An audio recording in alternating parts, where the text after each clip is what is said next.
saya, dia pidato, dia bilang saya ini adalah insinyur. Kita berpikir-pikir gimana sih insinyur itu apa gitu, gimana cara masuknya gitu ya.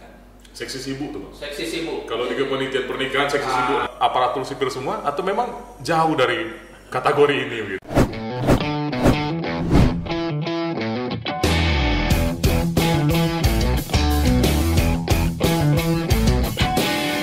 Selamat datang di dunia nyata karena ini bukan mimpi. Bang Indra Pommi. Wow. Ini luar biasa. Kami kedatangan orang penting atau tokoh penting di Pekanbaru. Gimana kabarnya, sehat Bang? Sehat, alhamdulillah. Salam sehat selalu. Ya, ini Syawal ini kesibukannya gimana? Udah mulai aktivitas lagi atau bagaimana nih Bang? Kita udah mulai bekerja, mulai dari Senin kemarin. Justru kesibukan kita makin tinggi karena udah libur 10 hari. Otomatis kita harus mengejar ketertinggalan pekerjaan-pekerjaan yang mesti kita selesaikan segera.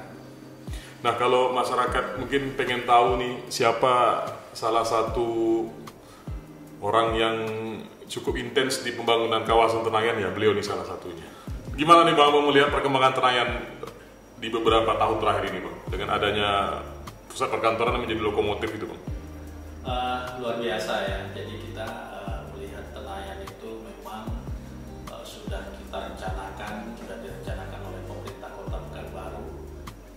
Kita melihat Kota Pekanbaru ini kan luasnya 632 kilo. Jadi yang terbangun itu baru 30%. Itu yang ada nih Tampang, ada yang di sekitar Pasar Bawah. Kota yang ada sekarang baru 30% dari luasan wilayah kota kita. Jadi kita berpikir bagaimana caranya untuk menyeimbangkan pembangunan yang ada untuk membuat Kota Pekanbaru ini semuanya menjadi pusat kegiatan, pusat ekonomi. Sehingga kita berharap masyarakat Kota Pekanbaru ini juga akan bisa menempati wilayah-wilayah seperti Kulim dan Tenayan gitu ya. Kemudian nanti ada Rumbai dan Rumbai Pesisir serta Rumbai Barat. Itu masih ada potensi 40% untuk dikembangkan, untuk ditempati. Nah, 30%-nya itu sendiri kan ruang terbuka hijau. Makanya kita ingin suatu saat kota kita ini benar-benar seimbang, merata begitu? Merata, sehingga kita kuncinya adalah infrastruktur kan. Sehingga kita memang membangun infrastruktur di wilayah-wilayah Tenayan dan lain-lain. Ya, terutama tuh jalan ring road, kemudian pusat perkantoran, kawasan industri, bahkan nanti di Tenayan juga akan kita bangun semacam CBD ya, Central Business District gitu, untuk pusat-pusat perekonomian yang ada di wilayah timur Kota Pekanbaru. Nah, kalau kita bicara soal Tenayan Bang, kita tahu kawasan Tenayan ini kan baru dibuka nih. Kalau kita lihat di sana memang ada beberapa tempat sih yang membuat masyarakat tertarik tuh datang ke sana. Contohnya tuh ada tempat taman wisata sudah mulai berdiri di sana, kemudian ada perumahan-perumahan yang sudah dibangun di sana, dan juga ada pusat perkantoran yang menjadi sentral utama pemerintahan di Kota Pekanbaru. Ini kan kawasannya kalau sekarang orang bilang jauh. Biar nggak terasa jauh lagi nih. Karena kan kalau kawasan itu kan awal-awalnya kalau memang asing kesannya jauh sih Bang. Tapi kalau seandainya sudah terbuka lebar, nggak jauh lagi. Nah, biar nggak terasa jauh lagi itu gimana caranya? Jadi gini, sesuatu yang baru tentu asing bagi kita gitu ya. Jadi dari statistik yang kami pelajari 1-2 tahun terakhir itu pertumbuhan masyarakat penduduk di Kecamatan Tenayan itu sendiri mencapai 15-20%. Peningkatannya? Peningkatannya artinya apa? Masyarakat sudah membangun rumah di sana, sudah berusaha di sana gitu ya, lapangan pekerjaan sudah mulai muncul di sana. Nah, kawasan Tenayan itu sendiri kan luasannya 100.000 hektar. 100.000 hektar? Ya, 100.000 hektar. Yang sudah terbangun berapa Bang? Yang terbangun masih 20-30% saja. Artinya masih 20-30%? 20-30.000 ya? Iya. Yang baru terbangun ya? Jadi 10.000 ya, saya ulangi 10.000 hektar gitu ya. Jadi yang sudah terbangun itu 20% saja. Sisanya masih terbuka untuk dibangun, untuk membangun investasi dan lain-lain. Nah, Tenayan di dalam tata ruang kita sendiri kan memang pertama kawasan perkantoran, kemudian yang kedua di situ ada kawasan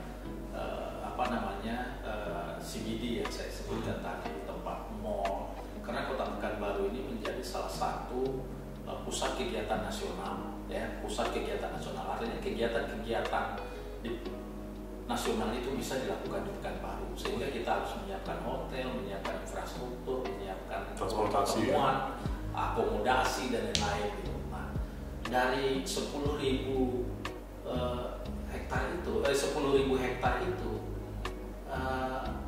300 hektar itu untuk perkantoran. Kemudian ada untuk kawasan industri itu ada 1.400 hektar gitu ya. Kemudian ada juga untuk CBD itu lebih kurang 300 hektar juga. Jadi udah kita lakukan pembagian ya, klaster-klaster di kawasan Tenayan ini. Nah, ke depan bukan hanya Tenayan yang akan kita kembangkan, tapi juga Rumbai Pesisir, Rumbai Barat dan Bang, kita tahu sekarang dengan adanya pusat perkantoran itu kan mata masyarakat ini sudah mulai tertuju ke Tenayan. Kalau dulu kan memang ya nggak ada yang mau kita lihat di sana gitu, karena kan belum terbuka kawasannya. Kalau sekarang sudah ada nih tempat wisata, pusat perkantoran dan lain sebagainya. Dengan kondisi saat ini, optimisme Tenayan ini bisa jadi kota berapa tahun lagi? Ini kita berkantor di Tenayan baru 2 tahun. Pertumbuhan juga sedemikian rupa. Saya yakin sebelum tadi ditanyakan kenapa kok Tenayan itu terasa jauh. Sebenarnya kita kan sekarang sedang membangun infrastruktur itu supaya kota ini menjadi terintegrasi. Jadi kita ada membangun selain auto road itu ada jalan-jalan sirip namanya. Jadi nanti dari Rumbai ke Okura itu hanya 20 menit saja gitu. Ada jalan kita yang namanya 9 Okura, itu lagi kita bangun sekarang. Kemudian yang kedua kita juga membangun kawasan industri Tenayan Teluk Lembu Ujung. Nah, itu sudah tembus. Insya Allah itu dari Teluk Lembu ke itu hanya 10 menit saja. Dari Teluk Lembu ke 10 menit? Iya, 10 menit saja. Sekarang kita tahun ini kami sedang merencanakan jalan dari Simpang BPG ke perkantoran. Itu panjangnya hanya 6 kilo saja. Jadi nanti kalau jalannya selesai, insya Allah dari kantor Telkom Sudirman sampai ke perkantoran Tenayan itu hanya lebih kurang 10 kilo atau 12 kilo. Berarti melalui jalan Hang Tuah itu? Ya, Hang Tuah ujung, tembus ke ujung sana.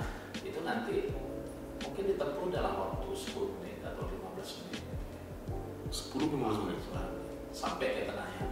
Nah, inilah upaya-upaya kita memang melakukan pendekatan, pembangunan pendekat supaya Tenayan itu memang terintegrasi dengan kota lama kita di Kota Pekanbaru. Saya yakin menurut penelitian kemarin kita kan sekarang sedang berjalan dari kota metropolitan menjadi kota megapolitan. Nah, diprediksi penduduk kita itu di 10 tahun ke depan itu sekitar mendekati 5 juta ya. Hampir dengan 5 juta jadi megapolitan. Saya yakin Tenayan 5 tahun ke depan itu luar biasa. Sekarang Tenayan itu berkantor 23 OPD yang ada di Kota Pekanbaru. Pindah ke sana semua ya? Pindah ke sana. Artinya kan kalau dirata-ratakan saja 100 orang per OPD itu ada 2.300 orang berkantor di Tenayan. Nah, ini akan menjadi pembuka lapangan kerja yang luas bagi masyarakat, usaha-usaha kreatif, rumah-rumah makan, ya, usaha-usaha kuliner ini akan bangkit di Tenayan, kami yakin. Nah, kita juga berharap kawasan industri kita ini sekarang sedang kita upayakan bagaimana membangun infrastruktur pendukung untuk kawasan industri ini. Nah, saya yakin 5 tahun ke depan ini akan mulai bergerak gitu ya, termasuk juga investornya sudah ada. Nanti kalau misalnya kawasan industri ini jadi, di situ akan ada 150.000 orang bekerja di Tenayan. Bisa kita bayangkan kota Tenayan itu betapa ramainya gitu ya. Perumahan akan tumbuh, kemudian juga usaha-usaha akan tumbuh. Mulai sekarang kita sudah mulai menata di mana perumahan, di mana industri, di mana kantor, di mana tempat wisata, di mana juga tempat bisnis. Ini kita keluar dari pembahasan itu sedikit. Saya ingat Pak Firdaus, Wali Kota Pekanbaru saat ini, itu pernah menjabat di PU juga, PU Riau. Dan beliau juga termasuk orang yang merancang beberapa pembangunan strategis di Pekanbaru ini, seperti halnya jembatan, Jalan Nagasakti, habis itu Arengka, flyover dan lain sebagainya. Waktu itu beliau hanya sebatas kadis PU dan berpikir di tupoksinya. Dan ternyata takdir berkata lain, beliau menjadi wali kota yang menangani ini. Pernah berpikir ke arah sana apa? Jadi kita nggak tahu apa yang akan terjadi ke depan ya. Pasti ada kekuatan Tuhan gitu. Memang kami beruntung di kota punya wali kota yang memang sudah paham ya. berkecimpung di bidang infrastruktur, dan beliau itu memang memahami sistem transportasi, sistem-sistem yang harus kita bangun dalam menghadapi tantangan masa depan ini ya. Jadi bisa dikatakan kita berguru sama beliau bagaimana mengembangkan kota ini ke depan. Nah, cita-cita kita adalah bagaimana kota Pekanbaru ini menjadi capital city of Sumatera ya.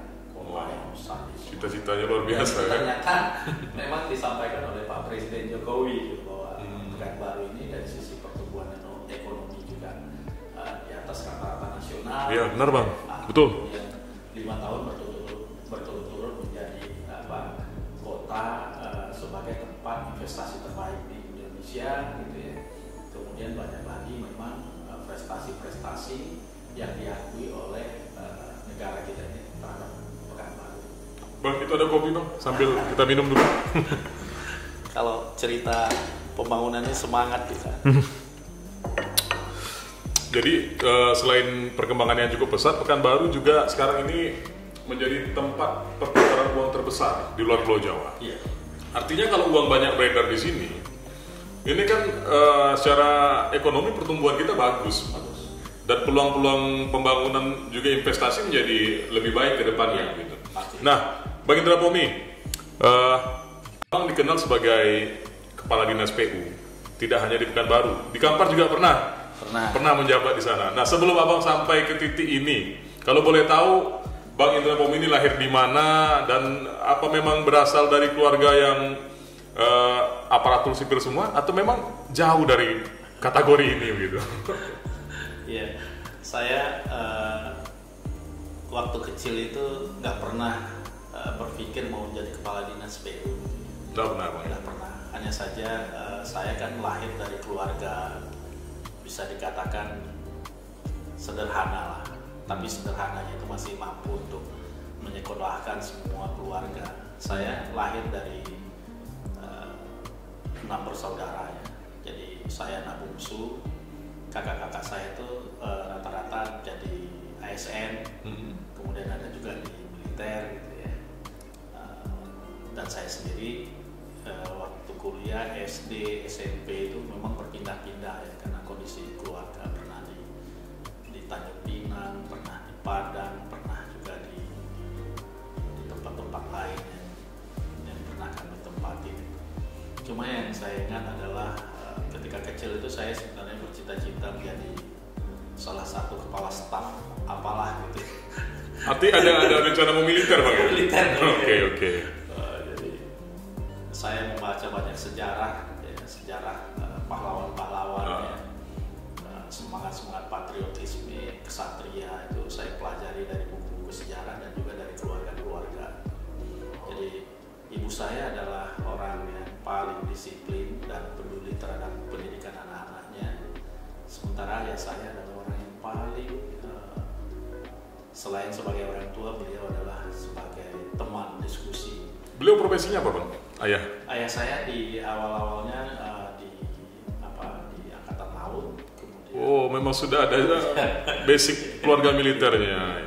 Kemudian setelah pensiun ya mengelola pertanian, ada kebun kelapa, beberapa usaha-usaha yang kita kelola dengan baik. Gitu. Kemudian saya sekolah berpindah-pindah.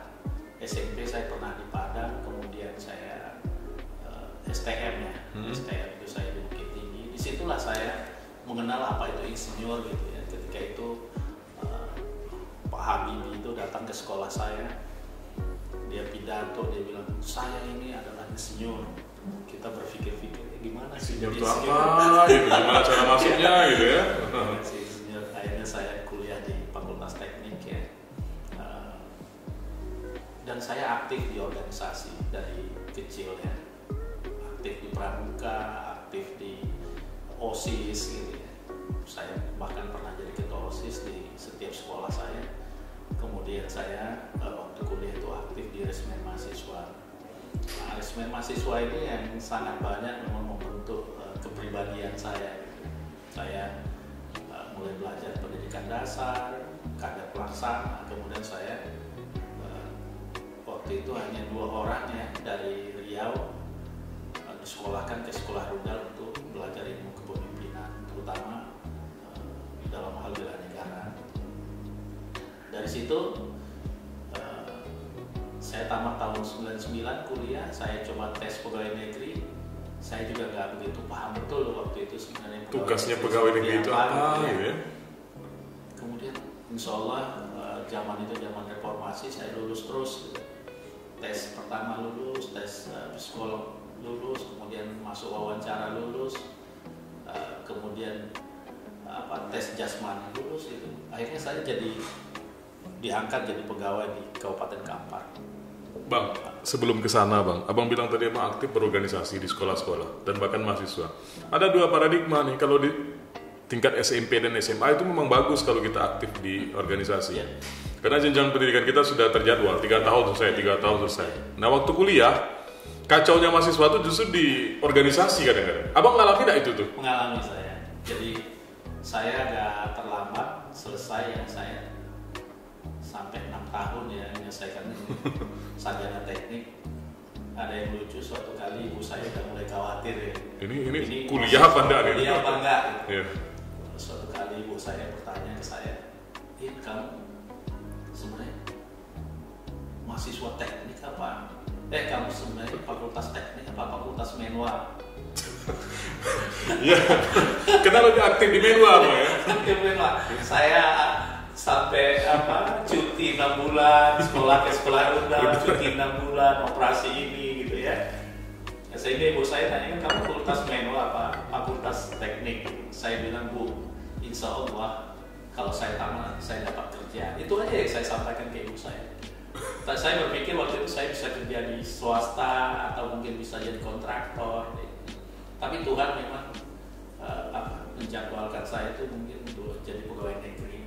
Nah, dengan ilmu organisasi yang saya miliki, saya nggak terlalu sulit untuk menjalani profesi sebagai ASN ini. Karena kenapa? Karena kita sudah punya jiwa loyalitas, kemudian kita disiplin, ya. kita loyal, kemudian kita juga disiplin, Mampu menyesuaikan situasi juga. Iya. Gampang beradaptasi kita. Adaptasi kita tinggi, Iya. sehingga kita juga bisa melayani orang lain. Jadi saya masuk pegawai itu dari pegawai yang golongan 3A, mulai dari membuat amplop, melipat surat, ngantar surat, kemudian melayani pimpinan. Itu di Kampar. Itu di Kampar. Oke. Nah, saya bersyukur karena disiplin dan loyal yang kita miliki ini, kita juga jujur ya. Sehingga abang-abang senior-senior kita tuh percaya sama kita, sehingga kita diberikan kepercayaan untuk memegang jabatan-jabatan. Jadi dalam 13 tahun berdinas di Kampar, saya bisa menjadi kepala dinas. Nah, itulah salah satu kesan yang saya miliki. Bukan karena ada keluarga pejabat, biasanya begitu Bang? Gak ada. Saya di Kampar itu kalau keluarga saudara itu saya sendiri. Tapi kalau keluarga ayah angkat, saudara angkat itu semuanya keluarga saya di Kampar itu. Ini kita disclaimer dulu Bang, tanpa kita maksud mengkarakterkan suku-suku. Biasanya dengan ada tambahan nama di ujung. Iya. Untuk di Riau ini itu mengalami tidak Bang kendala dalam meraih suatu karir Bang? Saya memang dilahirkan dari suku Mandailing ya. Ayah saya bermarga Nasution dan saya pakai marga Nasution. Tapi selama saya berdinas di Riau, karena saya memang lama tinggal di Pekanbaru ya. Lama tinggal di Pekanbaru, kemudian 17 tahun dinas di Kampar. Saya nggak pernah sekalipun dibilang bukan orang Kampar. Saya selalu dibilang, pasti dibilang orang Kampar. suatu ketika saya yang sangat terharu ya, dan kawan-kawan di Kampar maupun di Pekanbaru, di Riau ini tidak pernah mempermasalahkan marga saya. Nah, suatu ketika saya pindah ke kota Pekanbaru setelah 17 tahun dari Kampar. Ketua DPR Kampar itu menelpon, Pak Indra, baliklah kampung lagi. Balik kampung katanya. Balik kampung. Jadi dia bilang, saya baliklah ke kampung. Artinya saya baliklah ke Kampar. Saya bilang nanti ketua, nanti ada waktunya saya kembali ke Kampar. Artinya kawan-kawan di sana juga merasa saya orang Kampar, dan saya merasa saya orang Kampar. Karena di Pekanbaru saya mungkin lama, tapi nggak sampai 17 tahun. Di Padang mungkin saya sekolah waktu SMP juga nggak lama, nggak cukup 4 tahun. Kemudian saya sekolah di Bukit ini cuma 3 tahun. Tapi saya 17 tahun di Kampar. Mulai dari nol lah Bang. Makanya saya merasa Kampar itulah kampung saya sesungguhnya. Saya kenal siapapun di Kampar, saya kenal siapapun orang di Pekanbaru. Bang, Abang memulai karir dari bawah nih, tanpa ada embel-embel dibantu balik keluarga dan lain sebagainya. Memang bisa dibilang pejabat karir lah, yang betul-betul merintis dari nol. Nah, untuk sama-sama kita pahami, yang begini-begini apa kuncinya sih Bang? Biar nanti bisa menjadi pelajaran bagi yang muda-muda nih. Jadi sebenarnya kita membangun karir sendiri itu tidak terlepas dari karakter kita sendiri. Kalau saya punya nilai-nilai yang selalu saya amalkan itu, saya belajar dari keluarga saya, penuh kejujuran. Jadi kalau waktu kecil di rumah itu ada uang tergeletak di atas meja, juga ada orang yang mau ngambil. Saya nggak ngambil, kakak saya nggak ngambil, semuanya nggak ngambil. Kenapa? Karena kita nggak ngerasa itu nggak milik kita. Pertama adalah kejujuran. Yang kedua, dipengaruhi oleh organisasi tadi. Betul. Nah, pertama kan kalau di Menway itu kan pertama adalah disiplin. Kalau suruh rapat jam 10 kita setengah 10. Kemudian loyal ini penting. Loyal ini bagaimana kita menghormati atasan kita, menghormati abang-abang senior kita, menghormati staf-staf kita. Gitu ya. Jadi ada sebuah loyalitas kita terhadap kawan-kawan, loyalitas terhadap instansi kita sendiri. Gitu. Jadi kita benar-benar merasakan kita itu bagian dari mereka semua. Kemudian peduli. Nah, kepedulian ini penting juga. Saya dulu sebelum pimpinan-pimpinan atau kakak abang-abang saya keluar kantor, saya nggak pernah keluar kantor. Saya tunggu sampai mereka benar-benar keluar. Artinya apa? Saya berpikir nanti jangan-jangan mereka butuh saya telah ada di situ. Jadi disiplin kesiagaan itu sebenarnya yang penting kita siapkan. Berarti ilmu yang didapat di Fakultas Menwa. Di Fakultas Menwa. Bang, di Kampar kan 17 tahun tuh Bang. Ada berapa dinas yang ini? Fakultas Menwa. Baru ya. Jadi 17 tahun. Jadi saya awal-awal itu karena saya senior mungkin nggak tahu, saya masuk di dinas perindustrian. Ya. Oh bukan langsung di PU Bang ya? Saya masuk di dinas perindustrian. Kan di perindustrian itu kita misalnya ada pelatihan membuat material-material bangunan dan bata. Saya masuk di situ. Kemudian nggak lama kemudian saya ditarik ke bagian umum. Ada senior saya ngajak ke bagian umum sekretariat. Disitulah saya mulai melayani pimpinan. Gitu ya. Jadi sholat Jumat, acara-acara, konsumsi, tiket dan lain sebagainya ya. Di situ saya belajar. Kemudian sampai saya menjadi kepala bidang. Jadi ketika pangkat saya 3C ke 3D itu belum bisa jadi kabak ya. Kabak itu harus 3D. Saya baru 3C. Saya dikirim dulu menjadi kepala bidang perdagangan. Nah, di kepala bidang perdagangan saya mulai membuka pikiran saya bahwa ternyata bisnis itu adalah satu-satunya jalan untuk menjadi kaya memang. Makanya saya mulai memahami hadis Rasulullah itu bahwa berdagang itu salah satu pekerjaan yang baik itu adalah berdagang. Betul. Nah, di situ saya belajar bagaimana memberikan iklim usaha yang baik kepada orang, memfasilitasi orang untuk pembangunan daerah kita ini itu nggak bisa dibangun oleh pemerintah sendiri. Uang pemerintah itu berapa sih? Seperti kota misalnya, taruhlah 3 triliun. Yeah. Tapi untuk membangun kebutuhannya luar biasa. Betul. Untuk memberikan pertumbuhan ekonomi positif itu nggak cukup dengan uang 3 triliun. Mungkin uang APBD itu hanya 15% saja dari seluruh kebutuhan pembangunan yang ada. Sisanya 85% itu adalah swasta. Orang-orang yang berusaha di bidang investasi, apapun bentuk investasi. Betul. Itu yang harus kita berikan iklim usaha yang kondusif ke mereka. Saya belajarnya di situ. Makanya sampai sekarang kawan-kawan yang mau berinvestasi pasti kita fasilitasi karena ini akan memberikan dukungan yang kuat terhadap pembangunan kita sendiri. Kemudian saya jadi kabak perlengkapan ya. Saya setelah 3D masuk ke kabak perlengkapan, 2 kali pindah jadi kabak. Di kabak perlengkapan saya mengelola aset, mengelola kendaraan, mengelola rumah tangga. Di situ lain lagi pusingnya ya? Lain pusingnya apa? Ketika lampu mati, ya, listrik mati, saya nggak menghidupkan genset di rumah saya.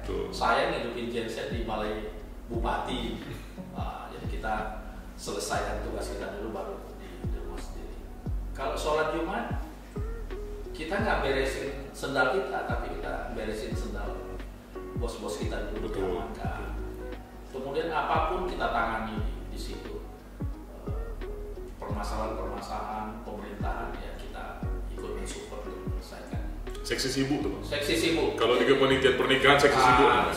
Saya berkali-kali jadi panitia pernikahan si A, si B, si C, bahkan ketika presiden misalnya mau kunjungan, kita menyiapkan itu. Kita sampai kadang-kadang 24 jam nggak istirahat untuk menyiapkan itu.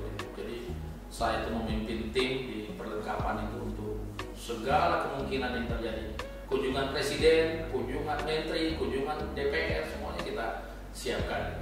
Di situ kita belajar memang bagaimana memimpin di lapangan. Nah, ilmunya Fakultas Menwa tadi berlaku lagi. Okay. Jadi semua staf kita bekerja sampai tengah malam kita ada di situ mengawasi, minimal ya bawa goreng, nanya dia udah gimana.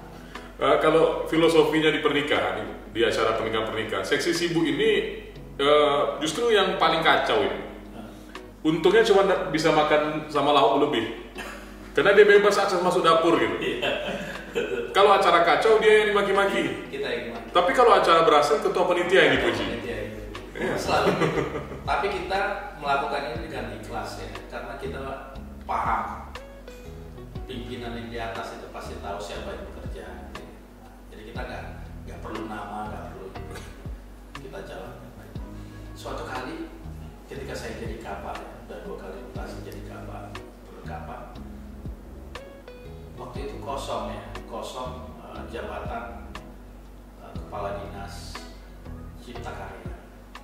Waktu itu Pak Saidam, Pak A, tiba-tiba Pak Saidam manggil saya, kamu bisa ini nggak? Bisa ini? Saya bisa Pak. Akhirnya saya mengajukan Bupati mengajukan surat ke Gubernur untuk meminta saya dapat persetujuan untuk mendapat seluruh. Jadi pejabat Pratama ya? Pejabat tinggi Pratama. Jadi waktu itu tahun 2013, saya masuk 2000. Saya angkatan 2013 sudah jadi pejabat tinggi Pratama. Jadi pejabat tinggi Pratama. Jadi itu yang selalu saya syukuri. Nggak semua orang bisa mencapai. Bukan lulusan di PDN ya? Bukan di PDN. Itu tadi karena Fakultas Teknik gabung dengan Fakultas Menwa. Betul. Hasilnya ini Pak. Boleh dicoba nanti. Betul. Jadi 13 tahun, kemudian saya jadi Kadis PU Cipta Karya lebih kurang 10 bulan. Kemudian ada Kadis satu lagi Bina Marga dan Pengairan, waktu itu kosong, ada problem di dalamnya. Bupati memindahkan saya lagi ke situ, ke Bina Marga dan Pengairan sampai tahun 2017. 17 awal. Jadi Kadis Cipta Karya, Kadis Bina Marga, kemudian terakhir merger Cipta Karya dan Bina Marga itu nyatu menjadi Kadis PUPR. Ya, digabung ya. Ya, gabung. Akhirnya saya menjadi Kadis PUPR di Kampar. Nah, setelah 17 tahun di Kampar, saya mengajukan pindah ke Kota Pekanbaru gitu. Alasannya kenapa sih Bang? Secinta itu dengan Kampar nama tinggalkan gitu. Jadi gini, sebenarnya Kampar itu awalnya saya nggak kepikiran mau pindah.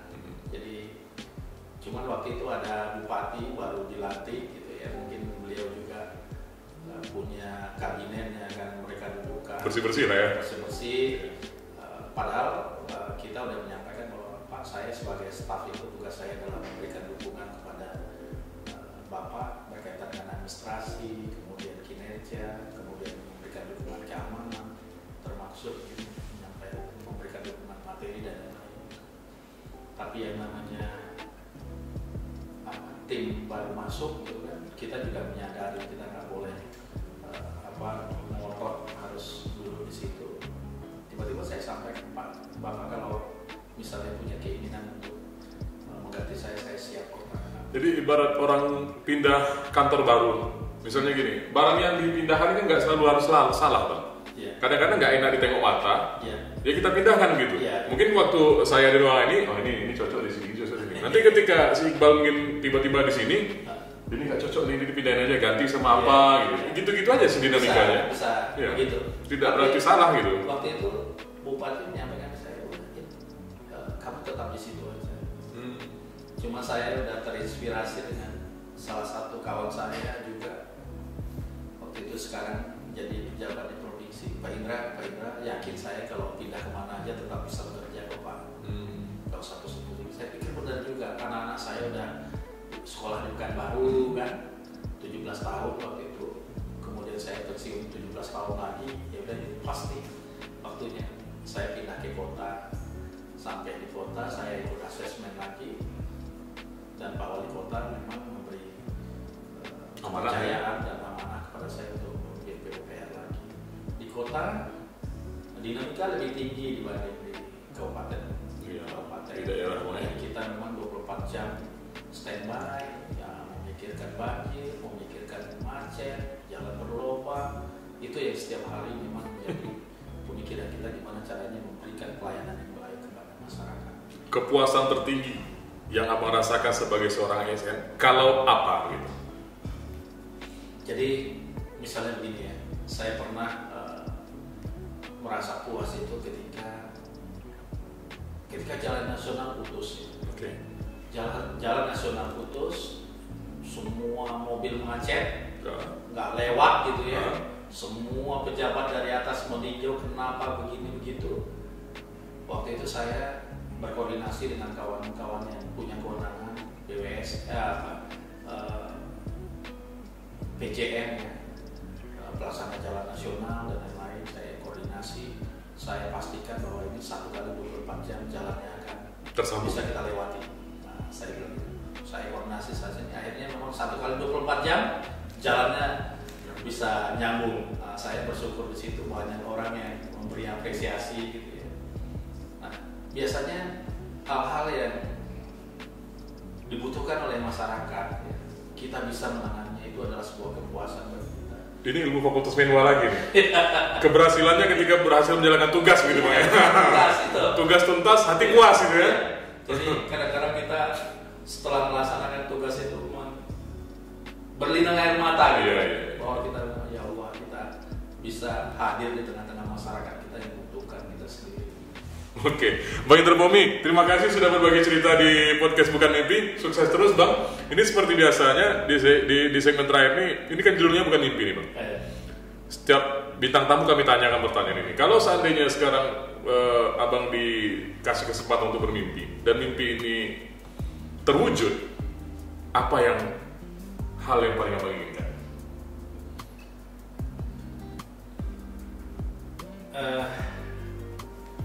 Saya kira mimpi saya adalah gimana ya. Yang pertama tentu internal keluarga. Saya ingin anak-anak saya sukses, bisa berbakti kepada bangsa dan negara. Kemudian kalau hidup saya sendiri, saya berpikir kalau sekarang saya menjadi pejabat tinggi Pratama, mungkin cita-cita semua orang adalah bisa menyelesaikan pengabdiannya itu tentu di karir di sebuah tertinggi. Mungkin saya bisa mencapai pangkat 4E, sekarang 4C saya itu udah lama mandek, mungkin bisa 4E ketika pensiun. Itu adalah sebuah yang luar biasa bagi saya. Punya mimpi untuk menjadikan sesuatu yang lebih besar nggak, Bang, bagi masyarakat ini? Pernah nggak terpikir di benak kita untuk itu? Gitu? Terserah mau jadi apa. Kalau bercita-cita tentu ada ya. Karena kita tahu kan karirnya ASN ini ada batas pensiunnya. Ada batas pensiun. Setelah itu mau berbuat apa lagi gitu? Memang setelah nggak jadi ASN, mungkin yang pertama tentu kita harus ini ya.